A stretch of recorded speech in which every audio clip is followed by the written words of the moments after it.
Hello, welcome in everybody. We are recording. Welcome, We are recording. I forgot to welcome. hit the record button last week, so I've got that covered.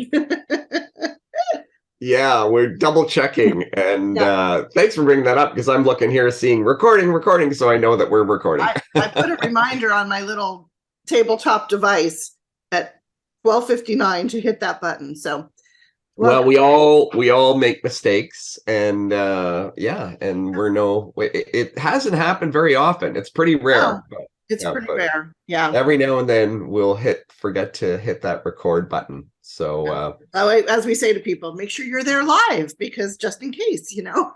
So yeah, that's when the magic happens. Yeah. So welcome everyone, and you may notice I'm a little stuffy today. I woke up with a raging cold, which I have not. I did get COVID, so I can't say that I haven't been sick in the last 3 years, but generally I'm pretty rare that I ever get sick. So I haven't had a cold in 3+ years.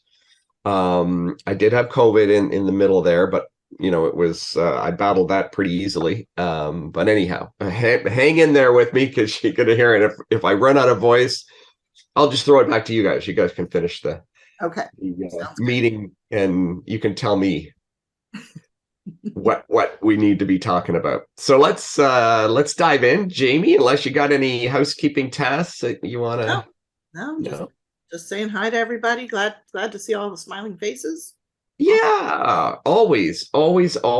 And once again, as we always talk about things, please participate, play in the sandbox with us. That's what it's all about. There's no wrong answer to anything. I mean, it's all a matter of we learn by processing information. So today, we're going to talk about this concept of clarity and why, it's so near and dear to us. It really is foundational to what we do. As a matter of fact, I'll tell you a brief story, or maybe Jamie can tell the story about when we came together in partnership years ago, and where clarity, what that meant to you. Jamie, maybe you could just share a little bit about that. Yeah, well, it was really for the clients that I was working with. So when Mark came to me, he came to me as a client of my virtual assistant company, and I was helping clients to do their to implement some social media strategies that I knew worked because I had done it for my own business.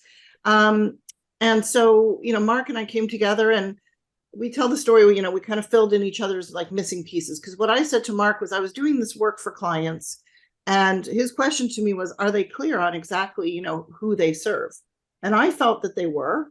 I didn't really question it. I figured they know who they serve. And really what we uncovered pretty quickly is that they're trying to serve everybody, and so they really needed some clarity around who they serve, what they offer, all of that. And it's like the foundational elements that really you can't even move forward in your business until you really have those things really defined clearly, Yeah. and for your own, what are the goals that you want to achieve, and all of that. So And I'm gonna go a little deeper on this, and a little more self-disclosure here is part of the conversation that Jamie and I had, will be very blunt, is Jamie was losing clients. She would start working for people and they were all quitting. They would work and quit and work and quit. And she was frustrated because she said they're not getting results. And therefore they would quit. And it really boiled down to the fact that they didn't know who they were serving and they didn't know what they were doing. So without that piece, they were basically spinning their tires. They were the old throwing mud against the wall kind of thing. So in a very direct way, this was costing Jamie business. It was costing her clients business. And we call it the missing piece. The missing piece was this clarity component. So a lot of people give this lip service. When I get on a call, one of the first things I ask somebody is, what do you want? And they tell me, and I say, well, we need to go a little deeper. And they say, well, that's BS. I know exactly what I want. And after I spend about 15 minutes with them, they typically come around to realizing that they don't have a clue what they want because they haven't given enough thought. They haven't done the deep thinking. So we're going to talk more about this, and it doesn't have to be laborious. I'm going to give you some real shortcuts, some quick things to get you on the right track so you're not getting distracted. So here's the bottom line with clarity, is that if you don't know exactly, and I mean exactly where you're going, how will you know when you get there? You won't. So people think, oh, I want a good example from the old days. If the internet was SEO, I want SEO.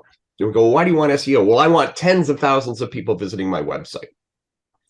And they get there, they get to that level and they go, so we go, well, what's happening? Nothing. Have you made any money? No. Have you got any clients? No. Because they were focused on getting the wrong thing. They thought that for some reason, getting 10,000 people look at their website was going to be this miracle.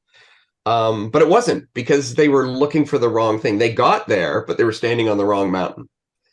So that's an example. So, may I suggest, that you tune in, to the next 30 minutes or so. And I want to introduce you to some concepts that will help you gain more clarity. And by the way, and this was from a mentor of mine who, I have invested money and time with coaching over the years, on and off over the years. I don't happen to be coaching with them right now, but Dr. Joseph Reggio, and he really opened my eyes to a number of things. And I'll mention a few of them when we go through this. But one of the things that he brought, and I see if I can articulate that well, is you really won't know what you want until you get it.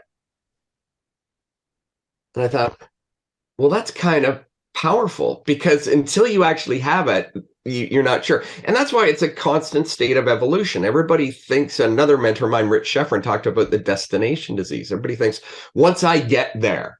Well, there is no there. Because it's constantly changing and evolving. And this is this concept. But we need to have some clarity on the path, and where we want to go first, and where we want to go second, and where we're going to go after that. So we're going to talk about today, we're going to talk about vision. What do you really, really, really want at a core? We're going to talk about being, the concept of being. Who do you need to be in order to get what you want? That's something a lot of people don't think about.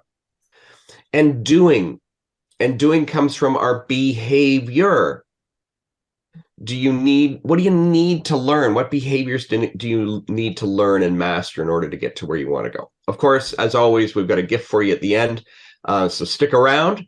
Hopefully we can put this into some context for you. And also we're going to give you a tool to help you do that. So stick around so that you can download that from us. And again, as the majority of people do, the majority of people will be seeing this after the fact, so you can reach out to us and let us know where to send the gift and how we can connect with you. And once again, a huge thank you for those of you who are choosing to play with us today and be here. So let me ask you a question. Do you often feel like your target is constantly changing? You find yourself doing work and wondering, why am I even doing this? What does it even mean? And then you start doubting what you're doing and where you're going. Type yes in the chat if that's come up for you. And thanks again for participating with me. And this is something that I hope you all say yes, because this is life. Is that we're always, hopefully always questioning, why am I here? How did I get here? And is this what I really, really want? And then changing course. And quite often we rush into things. I'm gonna give you some ideas around why that happens. We rush to, let's call it the wrong thing, or we head in a direction that when we get there we go, oh, this isn't what I really wanted. So we're going to talk about that, and we're going to talk about why it's important. So it's important because, like I said at the beginning, if we don't have a vision, if we don't know exactly where we're going, then we're never going to get there. Right? If we, how many people head out on a road trip and go, I don't know where I'm going to end up. Now that could be fun, but it reminds me of a movie with Jim Carrey and I can't remember her name. Oh, she was in Elf as well. Anyhow, there's a movie where they go to the airport. I think it was his idea, or maybe it was her. She was kind of a free spirit, where they go to the airport and they walk up to the ticket counter and they go, where's the next plane going? And that has a seat on it, 2 seats on it. And that's what they did. They jumped on the plane. And I thought that was pretty cool. Anyhow, that's not what life is all about. Wouldn't that be nice? But it's about having vision, about where we want to go. Next, it's about having feedback, having clarity about what that means, what we want means. And, then we can determine if our actions are actually getting us closer or further away from getting there.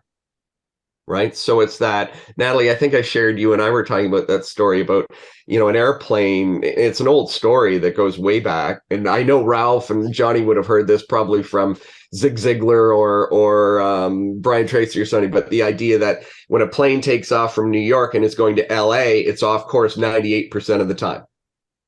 Ralph, that you're nodding, that story. And it's true, and that's the computers and the pilot are constantly adjusting. Right. So it's important to know where we're going so we can get feedback, because where are we going to end up in that plane? We got to know that we're going to LA so that we can go, oh, we're a little off course. We need to get back on course again. So that feedback loop. The other reason it's important is resiliency. We need to know where we're going and that we're okay with taking action because we know that we're going to be off course and we're going to have to adjust. And that's okay. So it's only when we're lost, right? When we're wandering around in the wilderness and we don't know where we're going, that we get uncomfortable, that we get fearful, really.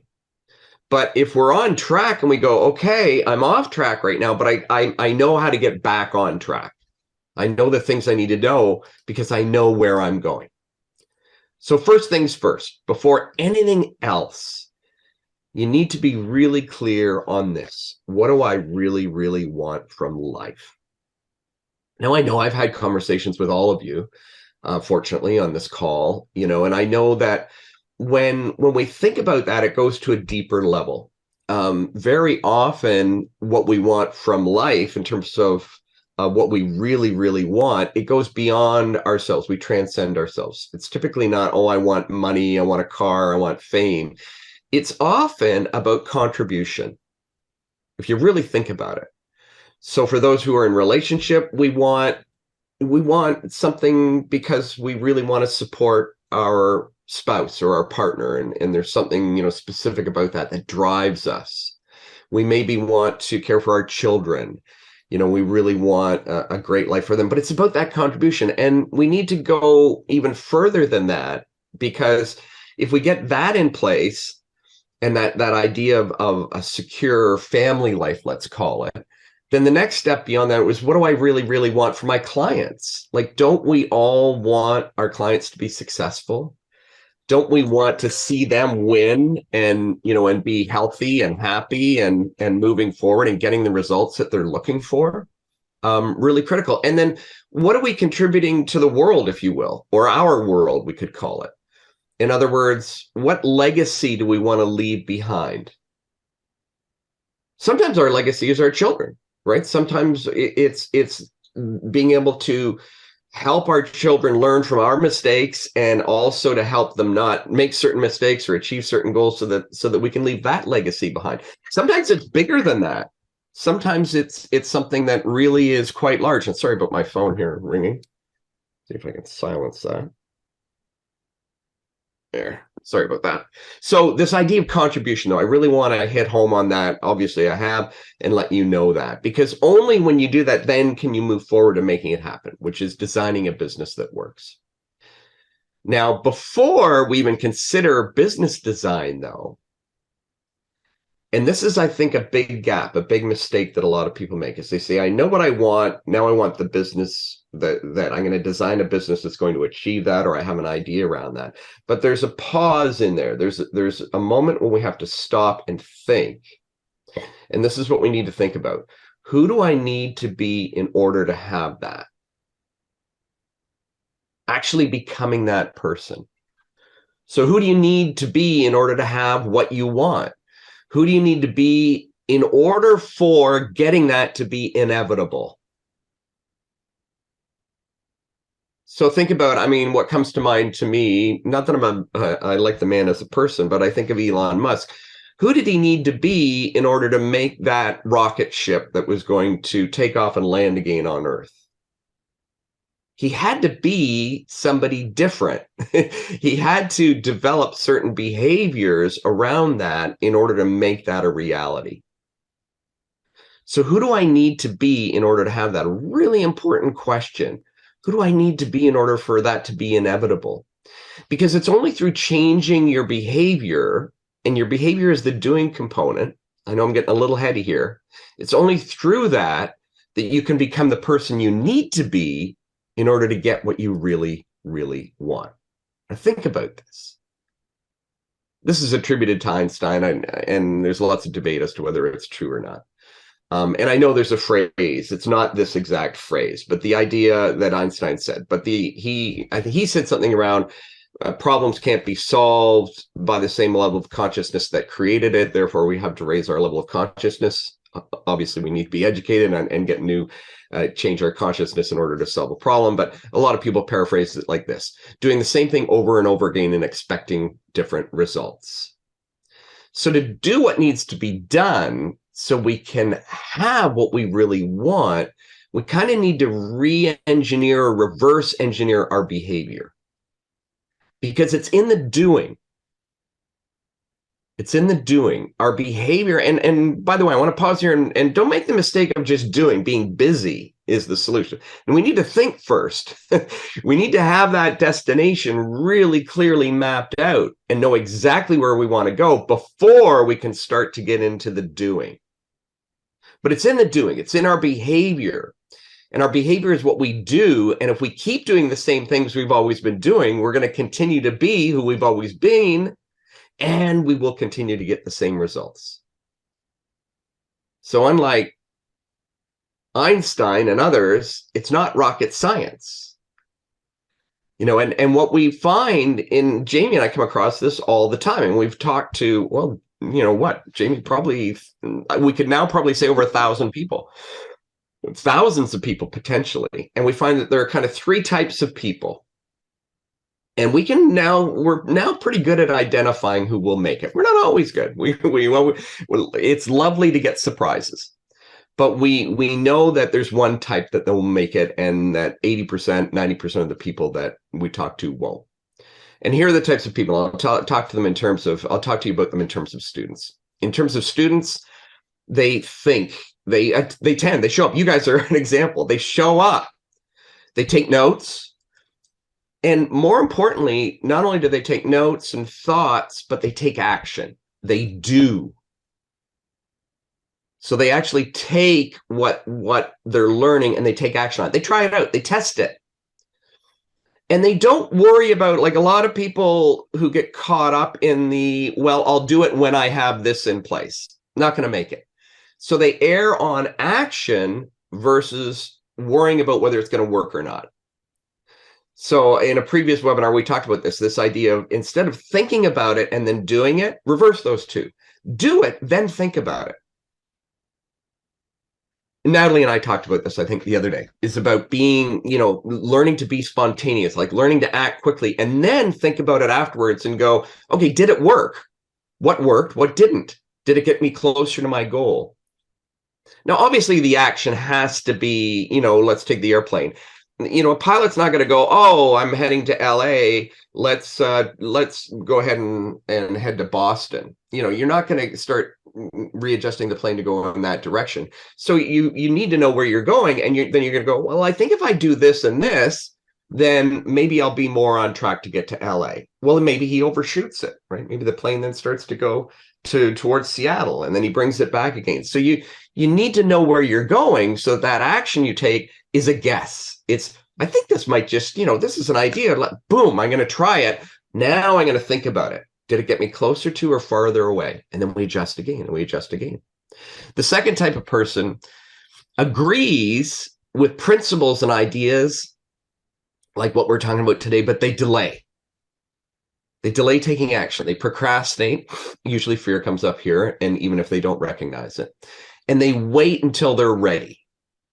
So think, well, I'll be ready once I have enough time, once I have enough energy, once I'm feeling better, once I have enough money, then I'll do the thing I need to do in order to get to where I want to go. And they stay stuck there forever. And then there's the third type of person, which is really quite obvious, and that's they disagree with everything. They basically say, yeah, but, right? I'm different. This doesn't apply to me. I know it worked for Elon Musk. I know it worked for these other guys, but no, that doesn't apply to me. Wouldn't work for me. So they continue to behave the same way. They're so vested in who they're being and being right that they never get to where they want to go. They continue to get the same outcomes. And for some reason, I don't know, they can't understand why that's the case. So with that little preamble, that little idea, if it's in the doing, in our behavior, we need to kind of look at this and say, what's holding us back? And I want to start kind of from the simple to the specific, or the general to the specific. So one of the things we want to look at is kind of how our world is working. What's happening in terms of our physical energy, right? So there's kind of three components to that. Our movement. Are we moving? 2, our intake. What are we putting in our bodies from a nutritious standpoint? And then rest and recovery. Are we getting proper sleep? Are we taking time off? Or are we burning the candle at both ends?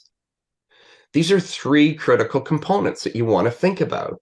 And you want to kind of look at your own life. I'm going to leave this up to you. You want to say, what does my life look like right now in that regard? And who, the person I want to be that would be getting the things I want to get, how would they be behaving in this area, in these areas? Because I'll tell you, getting what you want is going to take energy. It's going to take alertness. You can't sleep in and wake up hungover.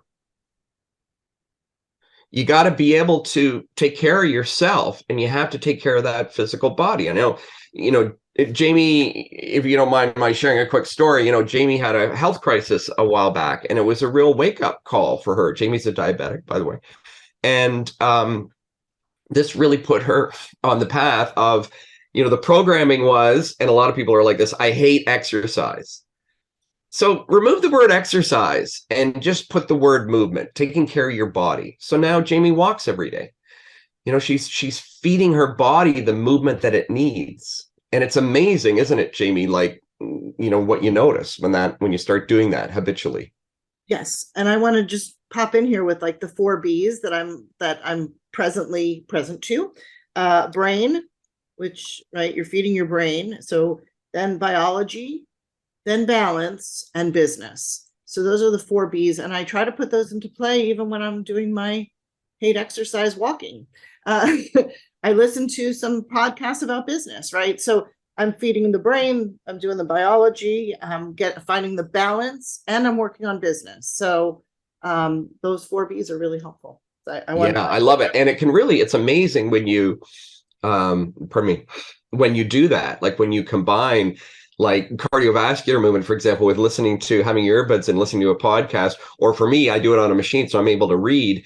You're firing on all cylinders. The blood's flowing, your heart rate's up, your brain is actually at optimum power and function. So the ideas are just, flying like crazy. I know, I can't wait to get back to my office and dive into my journal after a workout because I've gotten so many ideas from it. So this is really important. So write this category down and think about, where am I now? And in order to be the kind of person I want to be, in order to get the outcomes I want to get, what do I need to do differently?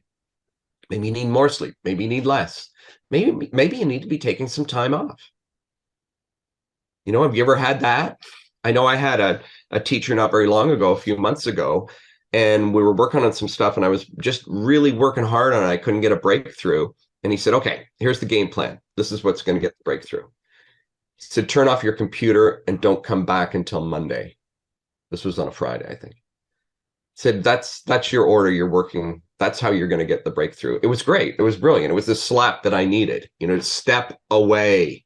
And this is why we talk about sleeping on things, putting things to the side, letting your subconscious work on things. The next area, Jamie just kind of brought it up too, is mental. But I want to talk more specifically, is, what are you doing in terms of feeding your brain?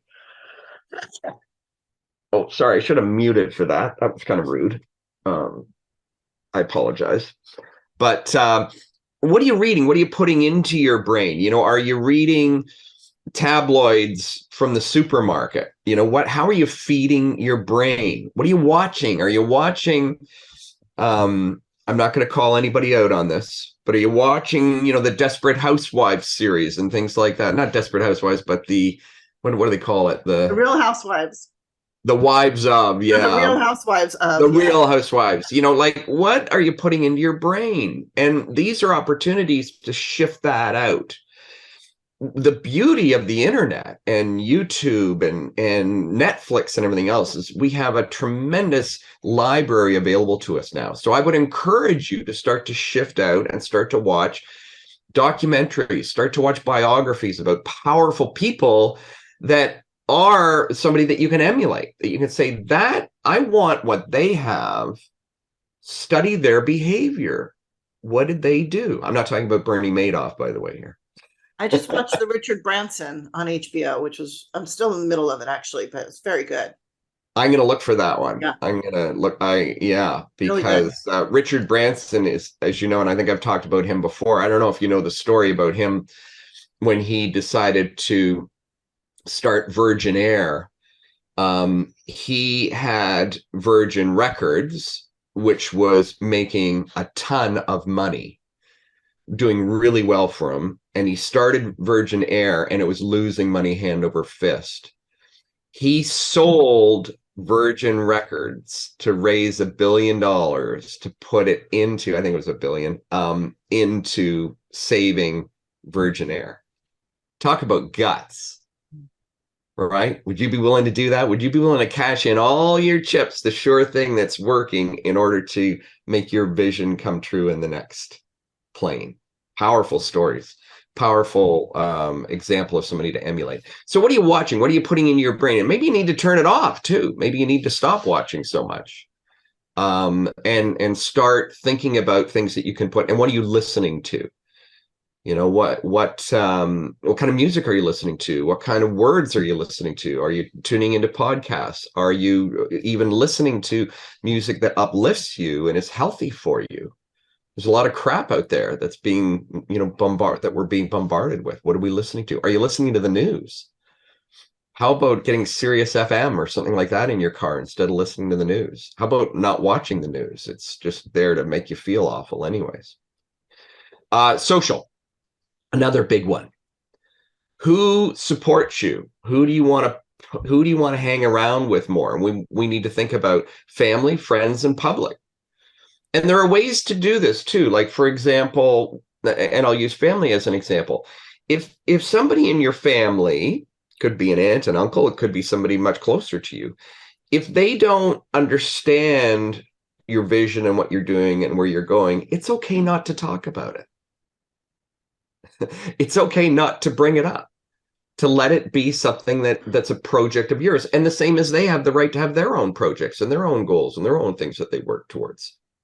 So look for those people who are going to support you, ask you questions, understand, and provide constructive feedback. The same with friends. That story about what your I think it's an old story about something, your income will match that of the average of your 10 closest friends. Who are you hanging out with? Are you hanging out with naysayers? Are you hanging out with, excuse the expression, losers? Are you hanging out with people that'll uplift you? Or are you hanging out with people where you're always above them, that they're always looking up to you? Are you afraid to actually hang out with people where you're looking up to them and that you can learn from them? Find those people. Wiggle your way into their life. Get something going on there. And the public, what's happening generally, socially? What spaces do we hang out at? Where do we get exposed to people?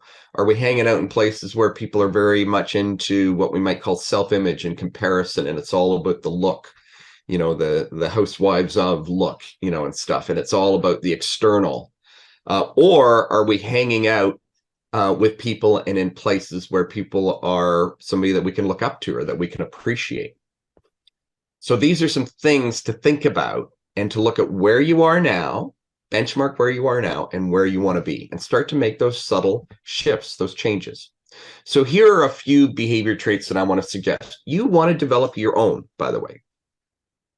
Look at role models and develop your own, but these are some that I believe are fairly common amongst people who, who are creating powerful lives, if you will. Physical fitness, they have energy. They're not the type of people that say, "Oh, nah, not today," or I don't feel like it, or I'm baked or whatever. They have energy, so they're taking care of their bodies. IMED stands for internally motivated, externally driven. Now that's when you want to kind of think about, because this comes to back to this idea of comparison. If we're externally motivated, it means we're comparing ourselves to others. And that's not a healthy place to be. It means, oh, I'm no good, I'm not worthy unless I have this, unless I have the bigger car, unless I live in the right neighborhood, unless I have the right amount of money, or whatever it happens to be. So being internally motivated means you have that vision, you have that drive. It doesn't matter what anybody else says, you're sticking to it. That's where your motivation is coming from. And then you're externally driven, meaning you're course correcting to get there, right? You're out there in the world. You're not sitting in isolation in your office thinking how great you are. You're actually out there making mistakes, trying things, doing. Immune to criticism, really important. If you're going to be an entrepreneur and you're going to be in business, you got to have thick skin, and you got to be willing to, what's that expression? Water off a duck's back. If people don't get it, they don't get it. You let it go. I know Ralph and Johnny particularly would really, really appreciate that, because these guys are sales masters. They know what it's like to take rejection. They know what it's like to step out there, and they know how to teach it too, and how to realize that, hey, I'm focused on a goal here, and I'm not going to let somebody take that away from me, or push me away from it. Accurate thinking, aware of and continuously correcting for false beliefs. And they're constantly, we talked about it a couple of weeks ago.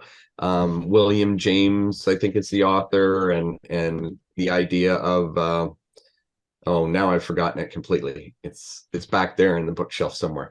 But the idea that the brain and our whole attitude and everything is like a garden, and that if we're not constantly nurturing it and working on it, then weeds will come in. So we need to always be aware that we're being bombarded, particularly with the internet and all the media that we're exposed to now, is that there's a lot of stuff that causes us to develop false beliefs and also inaccurate thinking.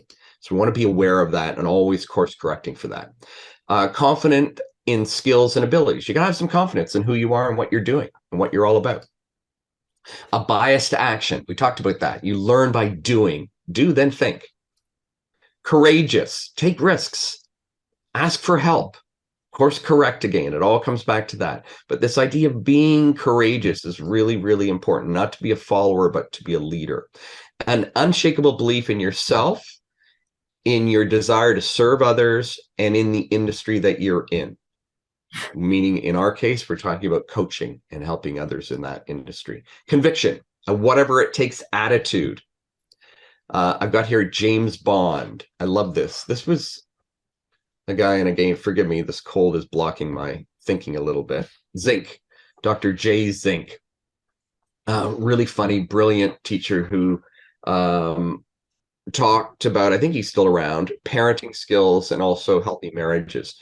But he tells a great story about, I am this affirmation, I am the James Bond of parenting, is what he used to talk about. But think about that, I am the James Bond of whatever you're doing. So think about James Bond, the world is falling, around him. There's bombs exploding. And what's he doing? He's hanging onto the rope of the helicopter with a beautiful woman at his arm, smooth as can be, not even a bead of sweat on his brow, as he sails off. So are you that cool, calm, collected person who's just going forward and getting what's done? And I love James Bond is a great example. I think a great one to emulate. Think about that. Sorry, let me get my button here. Determination, getting back in the ring. So you're going to get knocked down. You're going to get knocked down 9 times out of 10. Are you willing to get up the 10th time? Are you willing to do what it takes? Are you willing to get back in the ring again? Genuine interest in and care for your customer and client. Transcending your own needs and wants to care for somebody else is really, really important. If you're just in it to make a buck, you're going to have challenges. big challenges. It's going to catch up with you sooner or later. And we can see lots of role models for that. Bernie Madoff being one. If you haven't watched the documentary, by the way, on Netflix, it's brilliant. Madoff, it's called. Focused ability to say no to distractions. So this idea of being focused, again, you're internally motivated, you've got your vision, you know what you want, and you're not going to get distracted by shiny objects. You're not going to go, oh, there's something new, I'm going to pull that in. No, you're going to stay focused on what you're doing. Being a money manager. This is really important. If you're in business and you're going to be successful, you better know how to manage your money. And one of the things about managing money is, think about this. If you go to a bank, think about a savings account. What does a savings account give you in terms of ROI? Pretty much the lowest you can get besides an operating account, right? So this idea of saving is never going to grow a business. So a money manager is somebody that's always looking at their resources as an opportunity to invest for greater ROI. So what are you going to do with your capital? Are you good at raising capital? So we call it capital instead of money, because now capital is what? It's an asset. And then we take that asset and we make it bigger by learning how to invest appropriately with it. And one of the other things is realizing that money, clients, business, is something that is fluid. You could always get more of it. It comes and goes. But what's the one thing we can never get more of? Time. And I didn't put that on here, but I could very easily, is people who are really looking at growth and doing things value their time more than anything else, because they know they can't get any more of it. And particularly as we get older, and I'll put myself in that category. I'm going to be 60 in April, by the way, is as the clock starts ticking, we value time more and more because we know we've got less of it. So time with our family, time with our children, time to do the things. So I'm not going to say, oh, I could DIY this and it'll take me 30 years to get this outcome. I don't have that time anymore. So I'm more than happy to pay for that, to invest my capital wisely and correctly right now so that I can save those 30 years and get done in 6 months what would take me 30 years to do by myself. Really, really important. They value time. And the last thing I think I've got on here, last couple of things, systems and automation of routine tasks. So anything that they do repetitively, instead of thinking, oh, well, this is kind of easy, I can do it. Hey, we call it, Jamie and I call it the $9 an hour tasks. Hire somebody to do it because your brain and your value is much higher than that. So you always want to be thinking about, how can I take things that are routine, that are tasks that I don't need to be doing, and get somebody else to do them. And nowadays with the internet and with computers, we have amazing tools that are at our disposal where we can actually automate things and create systems to get things done. Lastly, being fast and decisive. That kind of comes back to the doing and thinking, learning to make decisions quickly, deciding right away. Don't say, I think, wipe this from your memory. Never say, I'll think about it again. Say yes or no. Both are equally valid. It's okay to say no. Somebody's pitching you on an idea, or again, that distraction idea and staying focused. You see something online comes across your screen, you're being constantly bombarded with ads and things that are great. It's very easy to develop the habit of following those paths. Develop the opposite habit, saying, nope, I don't need that right now. Nope, I don't need that. I've got enough on my plate, enough things that I need to continue to explore and to develop and to do without adding more. Less is more. So being fast and decisive, taking actions and then committing. So, ask yourself, what do I need to do to replace my current behaviors with behaviors like this? And what other behaviors come to you? Because there are lots of them. In our 90 days, we have a whole program of entrepreneurial traits that we talk about adopting and looking at and also measuring and seeing where you're at in terms of developing those skills. And they'll come and go at places in your life. So the very first step on this path is to commit to do what it takes, doing what it takes to change your behavior and become the person who makes getting what you want inevitable. We've talked a lot about that. We've talked about behaviors. Study some other tips here. Study great people. Study people you want to emulate. Find a role model, dead or alive, that you say, that I want to be that person. I know if any of you know Frank Kern. Frank Kern emulates, his whole thing is Atlas, the Greek mythological character Atlas, because he wants to carry the burden. And he knows that if he's strong enough and big enough that he can carry that burden of helping his clients and his family and doing what he needs to do. So that's who he emulates. So think about that. Can you find somebody historically or in your own life? It might even be somebody that you know right now that you really want to emulate. And you say, I want to develop more behaviors like them. Study their behaviors and start to work towards adopting those. One of my favorite quotes here, and then commit to doing it. Until one is committed, there is hesitancy, the chance to draw back, always ineffectiveness. Concerning all acts of initiative and creation, there is one elementary truth, the ignorance of which kills countless ideas and splendid plans. That the moment one definitely commits oneself, the providence moves too. A whole stream of events issues from the decision, raising in one's favor all manner of unforeseen incidents, meetings, and material assistance, which no man could have dreamt would have come his way. I learned a deep respect for one of Goethe's couplets. Whatever you can do or dream you can, begin it. Boldness has genius, power, and magic in it.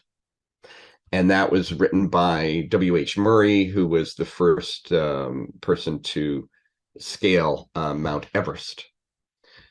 And he wrote that in his journal or in a book on the Himalayan expedition in 1951 when he was on the course to do that.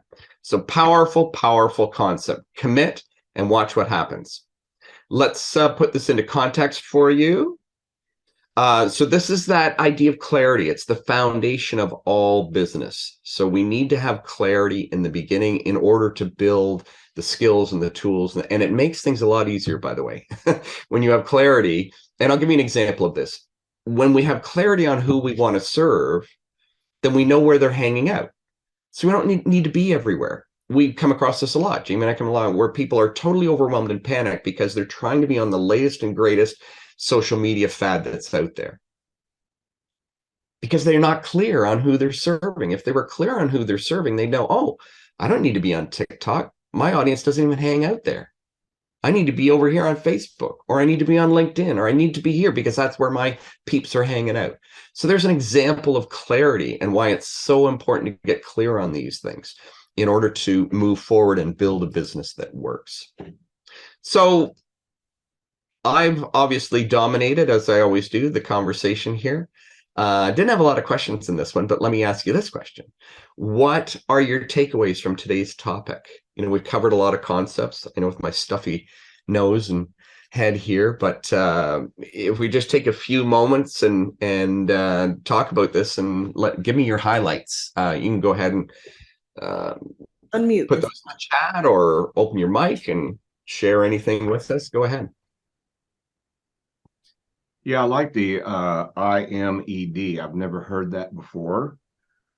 And yeah, that's a good thought there. Thank you. That I'll give credit where credit is due. So that was a Joseph Reggio comment. I learned that from Joseph. So internally motivated, externally driven. Ralph, can I read what you put in the chat too? You said, if I may. Sure. He said in comment to one of your, list of winning strategies, he said that's a big one, and it was on the focus. He said getting and staying focused. Yes. Big one. Yeah. And harder these days, because this is one of those ideas of the James Allen thing with the weeds growing, is that we're so bombarded with distractions. It really does take discipline to be focused. And I think that first part about the physical, mental, emotional thing is that the beginning of our day is the time to do that. I know Johnny and I have talked about, I think you and I have as well, Ralph, about this, Johnny, the hour of power, right? Or the power hour, whatever we call that thing. And that idea of that's where we get our focus from, is not starting the day reactively, but starting the day in quiet meditation or prayer, whatever works for you, in journaling and reading, taking that time. And if you don't have the time, get up earlier. and make the time, right? Just that and an hour is really a good idea. Don't rush it. Give yourself that. Invest in yourself. It's interesting that you should bring that up. Just yesterday, I went onto my online calendar and I blocked out from 9 to noon every day. Awesome. And that's what I want to do, my income producing activities. I want to do my dreaming, my planning. Just that's my time. I shut the doors of my office, and my wife knows that when the door is shut, just come back later. And it's my time for my business and for my mind. So yeah, I love it. I'm a big Yeah. believer in that. Yeah. And one of the things I first kind of got this idea from Tim Ferriss with the 4-Hour Work Week, and then Frank Kern hits home on this a lot too, is minimize screen time and don't check emails or do anything until you've already accomplished like something big. Rich Sheffrin used to talk about this, like take your biggest project and work on that first thing for an hour before you allow yourself to check emails or messages or anything. Don't go on social media or anything. And that, that idea, Ralph, of blocking that time. And it's hard, like when you start doing it, because it's an addiction, that if you watch any of that stuff, some of the documentaries that have been out there about how, Facebook and everybody else has really programmed us to that ding and that chat and everything, but turning off notifications and just giving yourself permission to say, it can wait because this is more important. So I love that. Time blocking is so critical. It is. And that's the beauty of being an entrepreneur, is that you get to say, I did the same thing, Ralph, when I started my walking expedition every day. I used to have my calendar be open from 9 until, 5. And now I don't let anybody book with me before 10. I want the time to not only walk, I want to have my breakfast. I'm diabetic, got to eat, and have a shower and, make myself look human. And then 10 o'clock, I feel like that's a reasonable time to meet with people. So I love the time block. I love that we get to say, nobody tells me you've got to be available at 9 a.m. No, I don't. I don't. Yeah. Make my day, and I get to take time off when I want, and take whatever personal Love time. it. Yeah. Love it. Anybody else? Any other comments? Yeah, Mark, a few months ago, I've turned off my notifications for email on my phone and my computer. There you go. Yay. Excellent. Turn it all off. It would ding and I'd look up and get distracted. Yeah. The Pavlov's dog. I don't know. Yeah. Does everybody know Pavlov's dog? So it's a psychological where they train the dogs and they salivate at the ringing of a bell, and that's what these dings are, right? We're cuts into the brain, and immediately it's an interruption that we kind of get this little flash, this little endorphin rush that, oh, somebody's left me a message. So yeah, turn off those notifications. I think it was in the book that y'all gave me, the one thing talks about how much time it takes to get back into what you were doing, which that blew my mind. Yes. Yeah. Natalie, you were gonna make a comment. Yeah, I was just thinking, since I've met with both of you fairly recently, for me, it was once you sort of get clear on what it is that you're trying to do, it almost seems like the things in the background kind of fall away, or like the things that aren't actually really that important, they're not distractions because you're not even thinking about them. The energy and the time that it takes to worry about those things doesn't happen anymore because you're like, nope, this is what I need to do, and this is how I'm going to get there. And it's funny how much time you actually have when you really are clear on what you're doing and how much is not worth it. Because I just like, there was so much time I was finding like a half hour here. Like I have, as you guys know, like a 3-year-old. So my time can be distracted very quickly and easily when I have to work from home. And so coming back to that task is very difficult, but having that clarity of my day, okay, I have an hour to do this, or here's a half hour that I have. I'm going to use that half hour because may not get another half hour today if whatever happens, right? So it's just very interesting, like, since our talk of like, and this sort of marries into that, is when you're clear, when that clarity is there, it's the time shows up, the energy shows up, the like the distractions kind of fall away. And so I Yes. think that that's really important for once you're clear. Excellent. Yeah. And it's that idea of commitment. Like once we're committed to really wanting something, then yeah. I remember this is kind of not really pre-internet days, but I remember my son years ago when he was in school was stressed out. They didn't have any time. And I had these sheets of paper in a file, and they had the time from basically kind of from like getting up till bedtime. So I think, I think it wasn't 24 hours, but I think it was like from 6 a.m. till 10 p.m. or something. And it was Monday to Friday with hour blocks. And we just sat down. I said, well, let's map out, your week. Let's start to block out, what you want to do. And when we mapped it all out, we had all these blocks set out, and he looked at it. It was just like this total relief because he saw how many gaps there were, how much time he really had. And that's that idea of being proactive instead of reactive, instead of saying, well, I'll find time, I'll fit it in when I can.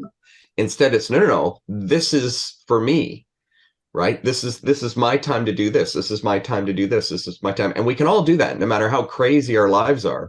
We can time block. And that's that one thing, Johnny, you were referring to, is we can actually time block no matter what. There's always places where we can find the time to say, no, this is exclusively for me and for what I want to do here. For my IMED, for my internal motivation is going to be blocked in here so that then I can be driven by what to do externally. Powerful. Thank you. Yeah. Okay.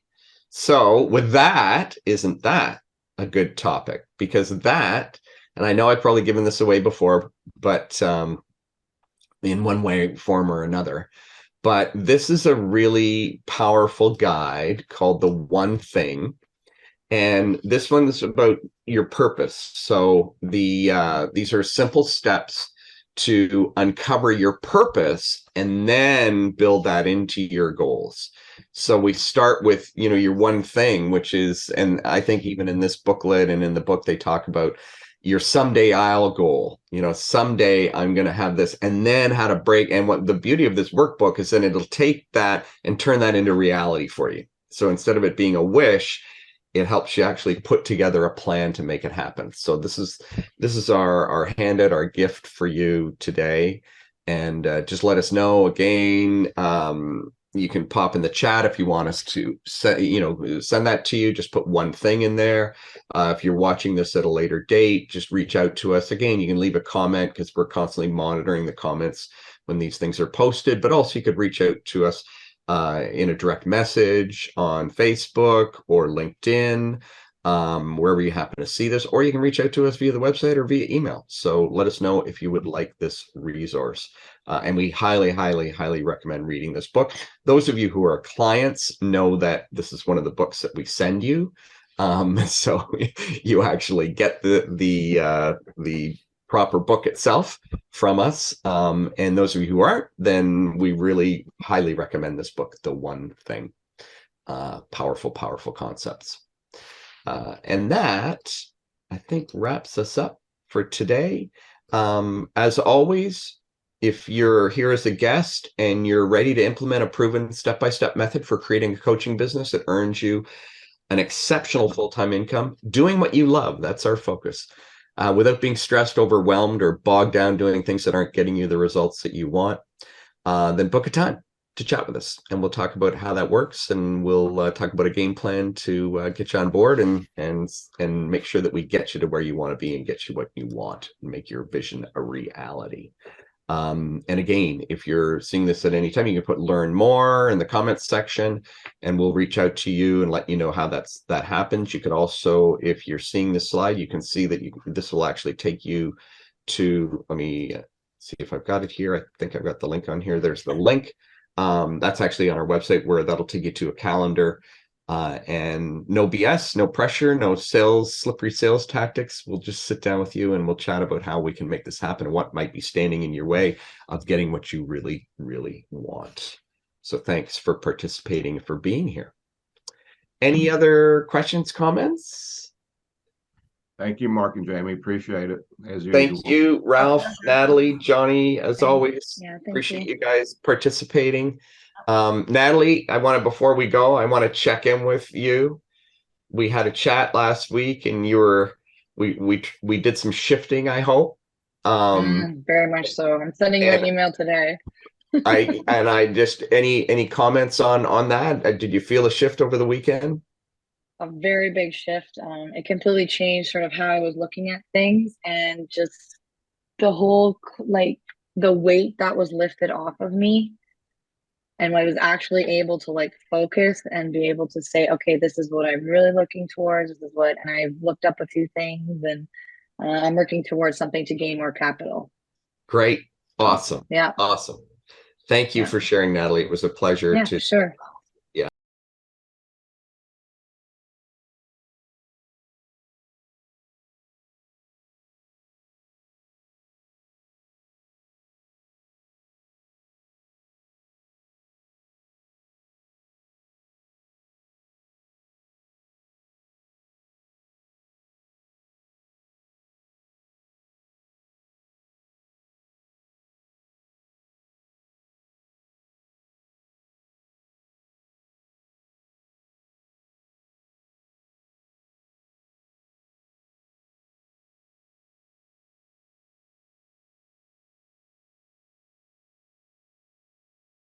Thank you so much. You bet. I'll head off though. No worries.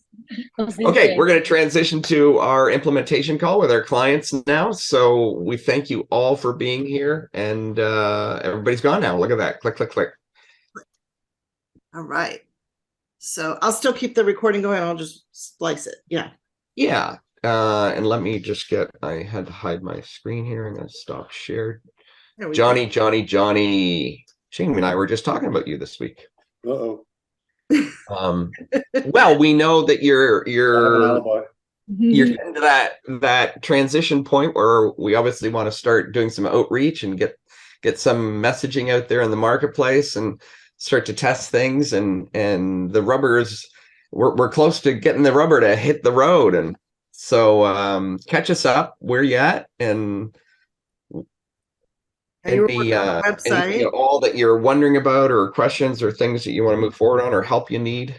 No, just getting things done. Obtained the new logo last week. The map is being done now. I should have it by this weekend. Awesome.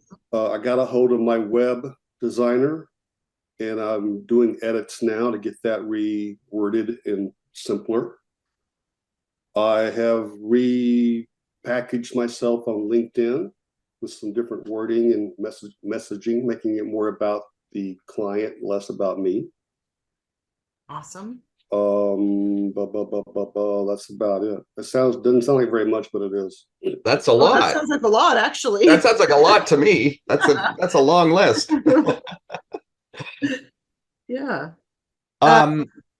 Sorry, go ahead, Jamie. No, I was just going to ask if you've had a chance. I don't know if I know you're busy with all this other stuff, but so just wanted to ask if you found it in the program. I think it's I want to say it's step 8 is where the WEO formula is, right, Mark? Do you know? I can find it. Does that ring a bell with you, Johnny? Have you come across the WEEO formula? It rings a bell, but I haven't dug into it deeply, no. Okay, that's fine. So that would be one of the next, because what Mark was just referring to is, for us to start getting you in front of people, your potential clients. Right. Yeah. So this piece here. Yeah, I think I just started step 8. There's a template here for you that you can download. And yes, and then what we can do is if you take the template is the idea of taking our words, which are somewhat general. We've tried to not be too specific because we want you to be able to obviously customize them for your use. But click to download the templates and then start to massage those in. And we will, the important thing here is not to feel like it has to be perfect or anything, but to start to craft these up and then send those back so that we can give you some feedback and start to help you massage those. this messaging sequence so that we can start to do some outreach for you and start to test some of these ideas and words and see what kind of feedback we get from them. Okay. So I'm also doing my needs assessment as well. So. Oh yeah, I Yes. figured that was part of the website. I know it's as we get closer, as we work further, more and more stacks up kind of thing. So it does get more intense, and there's moving pieces here. So that like you just said, the assessment, getting your website cleaned up, all these things are happening. So that's good. I mean, you're taking action, which is awesome. Yep. And when you're ready to dive into this, do share this with us right away and let us know, because we're here to we don't expect you to be a wordsmith. And we certainly don't expect you to have to pay anybody or to go outside to do this. Let us give you feedback and help you massage this so that we can start to get some messaging out there and start to test things and start to attract people to having conversations with you. Yeah. Yeah. Cool. Excellent. Awesome. So proud of you, Johnny. I mean, just, like we say, we love action takers, and you are that. Yeah. Yeah. It's the winning behaviors that Mark was just talking about. Exactly. Yeah. Yeah. You emulate that checklist. Yeah. Yeah. Thank you. Do you have any questions for us while you've No. got us? Okay. Okay. Like I said, just trying to get everything Yeah. Cool. done so I can move on. Keep going. to the next steps. Keep it going, brother. You've got the momentum, you got the wind in your sails, and stay strong and keep going. And we're here to support you, and we're really looking forward to this next stage of really getting the word out there and getting you on the phone with people. Absolutely. Yeah. Mhm. Okay. Do you have, by the way, and speaking of which, do you have, and I'm sure this was on the program, it's been a while since I've looked in the back end, but a scheduling link, a calendar, like so that people can book a call with you? Oh yeah. Okay. Yeah. Just making sure. Right. What calendar do you work with, Johnny? Calendly. Okay. Calendly? Yeah, really common one. Yep, great. Awesome. Awesome. Yeah, someone reached out to me last week to set a call. I'm thinking, okay, that's interesting. So I got on the call and she's trying to sell me something. So Oh, Yeah, be aware of that. Yeah, that Yeah. happen. yeah. Well, that's that idea of, when you're internally motivated and externally driven. Jamie and I have that all the time. And every so often they end up becoming clients because That's true. they come to us and then we go, well, let's talk about your sales process. Let's talk about, Right. why you're talking to us and everything. And another next thing you reason know, for the so- needs assessment. Yeah. Yeah. The needs assessment will really help with that. Yeah. Yes. Cool. Okay, my friend, All right. All right. We'll wrap I it up. am going to go have a cup of tea. Thank you. Get well. My friends, I should say. Thank you. Another Yeah, great thank you. day. Okay. Yeah. All right. Okay. Bye. Bye.